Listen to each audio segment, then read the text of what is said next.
was Crowder and Toby Mac with a song called Dash here on 94.9. It is at 4:15 and I have Dr. John in the studio. Good afternoon, Dr. John. Good afternoon, Mick. Great to have you again. Of course, you're from Creation Ministries International. You guys have a website called creation.com that has, well, answers to probably every question you could think of with anything to do with evolution or creation. But we have you guys come in every week so as we can have a bit of a chat about evolution, creation, dinosaurs, aliens, all sorts of interesting things. And we'd love people to send their questions in, if they have any, to 0401 949 949. That's our text line. So you just text it through and we get the questions while we're sitting here. Dr. John, good to see you. Well, it's great to be here again, Mick, and unfortunately, the last few weeks, I normally listen into the program when I'm not on it, but I haven't been able to the last few weeks because I've been interstate and had other things on that have stopped me from listening. So I don't know what you've been talking about, right. and that's a shame because usually when I listen in, whoever the speaker is, there's always something that they say that I can elaborate on or have a bit more input into. Not that they've missed anything, but, I just like to be able to add a bit more. But can't do it this week, so... That's all right. Well, I've got a little bit of news I can ask a question about. Yeah, okay. Yeah, go for it. Well, I noticed this news. This is just on Interesting Engineering website. It's just 3 days ago, I think this one came in. The headline is "Gravity can exist without mass, and dark matter could be a myth." I'm not sure what they're saying with that headline. Gravity can exist without mass, and dark matter could be a myth. Does that mean that can exist without mass and dark matter? The gravity could be a myth, I'm not sure. But, I read through the story, and basically, because they're now saying gravity can exist without mass and dark matter, they sort of believe that dark matter was needed to somehow make gravity work. But now they're saying they think dark matter could be a myth. And that's something you've been saying for a long time now. Well, dark matter has never been discovered. You see, it can't possibly be saying that gravity could be a myth. I mean, if that were the case, poor old Isaac Newton didn't get it right at all. But dark matter, certainly, I mean, the only reason for postulating dark matter is you've got to have more gravity or more mass to account for what's observed. But dark matter has never been observed. So, it could be a myth. Yes, absolutely. But it makes up a lot of the universe, the stuff that you can't see, can't measure, and don't know exists. Yeah. So they say it's there, but really it's not. well, that's right. But, you mentioned the Creation Ministries website before, and I'd like to just reiterate what you just said, that creation.com, if you've got any questions about anything, it's a great site to go to because it's got the 15,000 odd scientific papers on it, all that are readable at lay level, and you can access them all just by typing your question into the search window. It's as simple as that. And I was going to talk about something that was on the CMI website only in the last few days, and that's the issue of dinosaur footprints or trackways and dinosaur eggs that are found in thousands of places all over the earth. Yep. And it's a bit of a mystery how they might have got there. Obviously, dinosaurs made them, you know. But the interesting thing about it is that they're found on lots of levels, and sometimes when a rock layer is excavated, there's more trackways underneath that one. So you have these superimposed rock layers, one on top of the other. And, of course, the evolutionists sometimes date the difference between the layers at several million years. But the very interesting thing is that it looks like it's the same type of dinosaur that made the lower levels as the upper levels. So that's pretty intriguing because they stuck around for a long time. They have stuck around there for quite a long time. But really, one of the things that is very interesting is that they always seem to be horizontal layers. They're not going uphill. And the dinosaurs are always running in the one direction and just one type of dinosaur. And they look as though they've been panicked a bit and they're trying to escape something. Well, it's interesting how those trackways might have got there, because people and animals these days don't usually leave tracks. You know, I mean, you might walk in the mud, and certainly you don't leave tracks when you're walking over rocks. Well, interestingly, you see pictures and, you know, even the videos that they make up of dinosaurs often in rainforests. And I was in a rainforest over the long weekend. Now, of course, you leave tracks in there because it's just muddy, yucky ground. But there's lots of other tracks in there, and they're going in every which way direction. Well, that's right, and they usually don't last. You know, the ones that you see are relatively fresh, not having been around for 65 million years, like, you know. Well, they can't because it's so wet and gooey. Yeah, well, that's right. So the question is, how did the dinosaur tracks get like that? Because they're in rock. So they must have been made when the sediment was soft, and somehow it hardened a little bit later on, and then they stayed there. Now, you don't normally find that. You know, if you go and put a handprint or a footprint in freshly made concrete, you know, and wait for it to harden, well, then it'll stay there. But under normal circumstances, that just doesn't happen. You can be walking along the beach with your dog, and you leave footprints, but the next wave or two, and they're not there anymore. So really, it is a bit of a mystery. But it now seems that, you know, we feel at Creation Ministries, of course, is that Noah's flood is the explanation for it. And it's interesting that secular science now seems to be prepared to agree that it must have been a flood, at least a local flood. But, of course, we consider, you know, obviously the Bible says it was a global flood. And what seems to be most likely is that you know, they were made, and you wonder how it is that they might have been preserved the way they were. But when you look at what the Bible actually says about the flood, you can work out how it was possible that it could have happened, because the Bible, everybody knows that it rained for 40 days and 40 nights. Okay, we've you know, that's part of the story of Noah's flood that everybody hears. But most people don't hear the story about the subterranean water that was around as well, where something fractured the crust of the earth, and the Bible says the fountains of the great deep were all broken up. And so there was clearly volcanic activity and subterranean water all mixed in with the rainwater. But then when you look a little bit further, you see that it took 150 days, which is 5 months, for the water levels to reach their peak and then begin to subside. And all of this activity is going on all of that time. So it stands to reason that there could have been a whole group of animals trying to escape and leaving footprints in mud. And that area might have been lifted up and elevated and then exposed for a while so that it could harden. And of course, it's not likely that exactly the same thing was happening all over the earth, right? And then we have to remember that tidal activity was going on all of that time as well. So, you know, twice a day there's tides sloshing in and out, and in some places those tides are very, very high.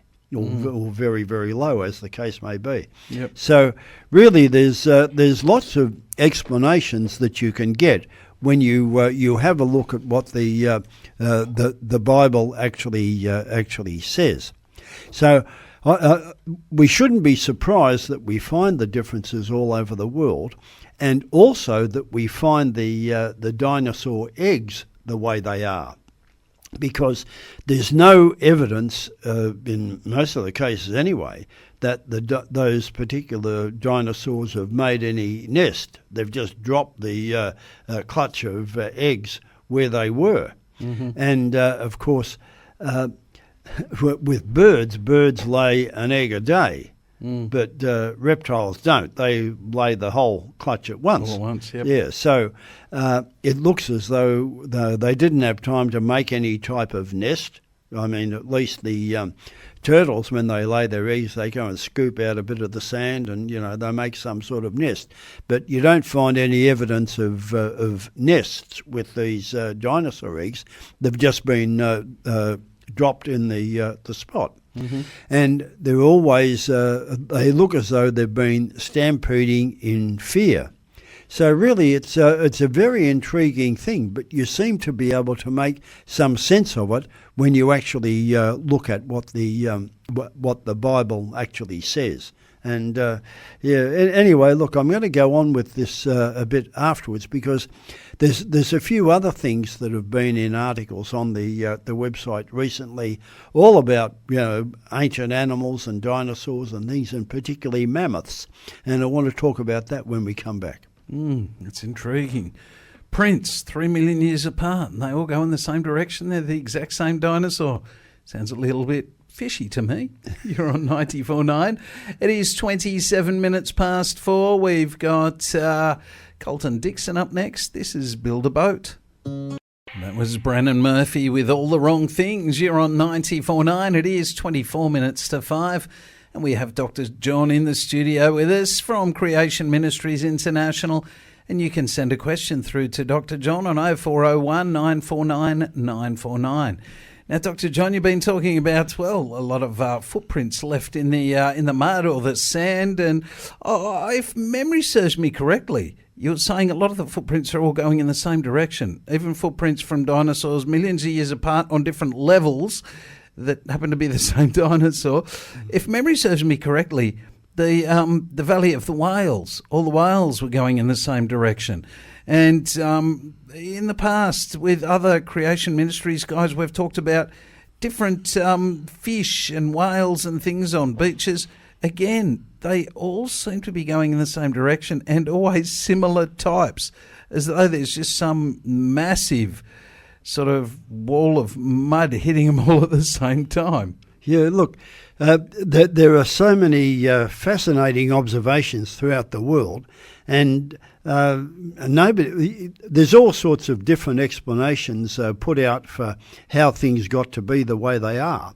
But when you read the Bible, you find that that there's an explanation there that does make sense, even though you don't really know what it is. And I talked about the dinosaur trackways, but there was another article on the Creation Ministries website about the the mammoths in Siberia. Mm-hmm. And that's something that's intrigued people for years. How is it that there were millions of mammoths, carcasses, not so much fossils, just frozen mammoths in this area in Siberia? And nobody really seems to know exactly how it could have happened, because we've talked about the Ice Age on this program before, and we do know that northwestern Europe at least was certainly frozen solid for probably several centuries after the flood. Mm-hmm. But what about the mammoths? Because they were clearly grazing on grassland, and there are millions of them, and then somehow or other they got snap frozen, some of them in a standing position, and some of them torn apart by maybe gusts of cyclonic winds or something like that. The world's come up with all sorts of possible explanations, but nobody really seems to know how it could possibly have happened. Yep. Because some of them, they've got the grass that they were feeding on there in their stomachs. So it wasn't frozen solid when they were eating, Yep. and then all of a sudden something happened and they got frozen solid. Yeah. So what is it? And I've been personally intrigued about that for years, but I reckon some of the events that are described in the Bible might really give us a clue as to what happened. And we think that things like Noah's flood might have been miraculous, and that's possible. Mm-hmm. But Noah was given 100 years to build the ship. Yep. So God knew what was coming, and I think some of these things might have been built in right from the beginning of creation in God's foreknowledge, knowing what was going to happen down the time scale, mm-hmm. and things happened as he had built it in. Mm. And there's a couple of other events that I think are very, very interesting that may give that explanation. When we talk about Noah's flood, it was part of the judgment of God, because we're told that the wickedness of man was great in the earth, and every intent of the thoughts of his heart was only evil continually, and the earth was filled with violence. So the flood came as part of God's judgment. Now, I believe that God didn't just go zap. I think it was all built in to happen the way it did, right from the beginning of creation. And then you think about the story in Genesis about the destruction of Sodom and Gomorrah, how fire and brimstone rained down from heaven and destroyed those cities. Yep. Well, obviously God could have done a miracle, but maybe in his foreknowledge it was all planned that was going to happen at that time. Yep. Because the angels told Lot and his family, you better hurry up and get out. We can't wait any longer. Yep. So I think, again, that's part of the foreknowledge of God.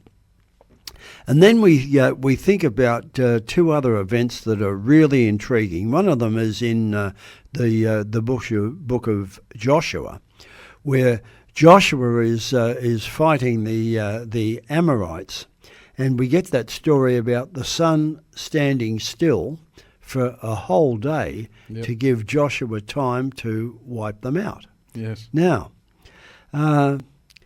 was that a miracle, or did something happen that made the sun apparently stand still over that area of the Middle East? Mm. And if so, what was it? Yeah. Now, could it have been some sort of asteroid impact that turned the Earth? Who knows? But we don't know what suddenly froze the mammoths, do we?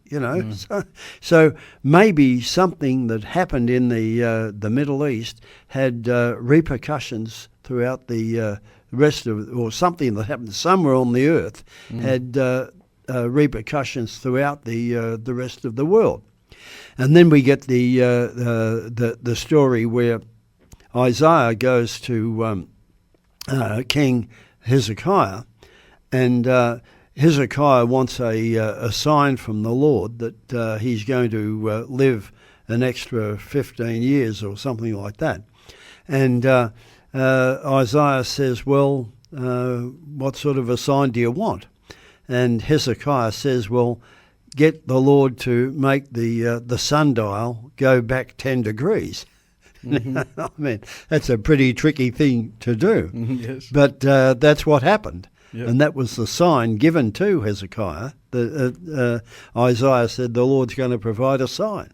Well, again, was that a miraculous event right then? And or was it actually built into the world right from the beginning of creation? Yeah. I suspect it was, because God has foreknowledge of all of these things, and he knew what Hezekiah was going to ask. Yeah. But how is it that the sundial could go back 10 degrees in the Middle East? What was happening in the rest of the world? You know, we just don't know. And that brings me to the other intriguing thing, of course, that we really ought to all take notice of, because there are going to be some other things happen cosmically that we really don't know what's going to be the cause. And we've got none other than Jesus himself foretelling it, because he says that what's going to happen is that the sun's going to be darkened, the moon won't give its light, the stars are going to fall from heaven, and the powers of the heavens are going to be shaken. Now, that may not be too far off. We simply don't know. Yeah. But Jesus said it's going to happen, so it is going to happen. And he does tell us that we really need to be reading the signs of the times. You know, we know when it's going to rain, we know when it's going to snow, and we know when it's going to be fine. But do we not read the signs of the times? And he said, as it was in the days of Noah, and as I just said before, in the days of Noah, the wickedness of man was great in the earth, and every intent of the thoughts of his heart was only evil continually. Are we not seeing a lot of that in the world today? Yeah. You know, and the destruction of Sodom and Gomorrah, well, we all know what that was about. Are we not seeing a lot of that in the world today? Yes. So really the time is ripe for all these sorts of things to happen, and they are going to be terrifying when they do. But it seems to me that most of the Christian churches don't seem to be talking about it, and a lot of Christian people are probably unprepared for what may be coming. Absolutely. So, you know, Jesus says, look, watch and pray, you know, be ready lest these things come upon you unexpectedly, because they will be unexpected. But we have to be ready at all times. Now, he gave that warning 2,000 years ago. Okay, well, we can say, well, look, you know, nothing's happened 2,000 years. Maybe won't happen for another 2,000 years. But I think the signs of the times suggest that it could be a little bit earlier than that. Yes, I've certainly heard a few pastors mention it, and it seems that way when you look at what's going on in the world. Read your Bible, you'll figure it out. Yeah, well, I think we're headed for a very, very interesting time in the not too distant future. You know, I mean, the US election is one that's going to impact the whole world. You know, they always said, you know, when America sneezes, the rest of the world catches a cold. Yep. You know, so whatever happens there, the rest of the world can't escape. Yep. And who knows whichever way that election goes, who knows what's going to happen. So I think we all need to be very, very prayerful and think, Lord, I want to be pretty close to you for what might be going to happen in the very, very near future. Yes. It's, I mean, we see these things happening every day, and even with things like, you know, what's going on in the Middle East and America's sort of just their news, you know, today or last night's news that they're going to be stepping in and providing help inside Israel with their own troops. We know that things are happening in the world that are flashpoints that could really, they could change things tomorrow, and we'd better be ready. That's right. I mean, you know, things could happen in 24 hours, 48 hours. You know, they say a week's a long time in politics. Well, it's certainly a long time in world affairs too, particularly when there's wars and rumours of wars going on all around us. Yes, yes. I mean, some people probably think we need to see a few more wars because of the wars and rumours of wars, but at the end of the day, there's a few going on and a lot of people are involved, and it's scary times. So we've got to be prepared. We need the oil in our lamps to make sure that we're ready for Absolutely. that particular time.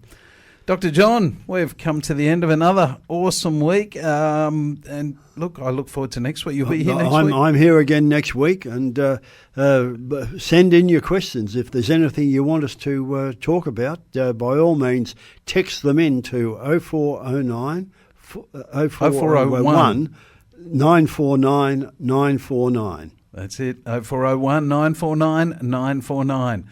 Thanks again, Dr. John. You're on 94.9. It is 10 minutes to 5.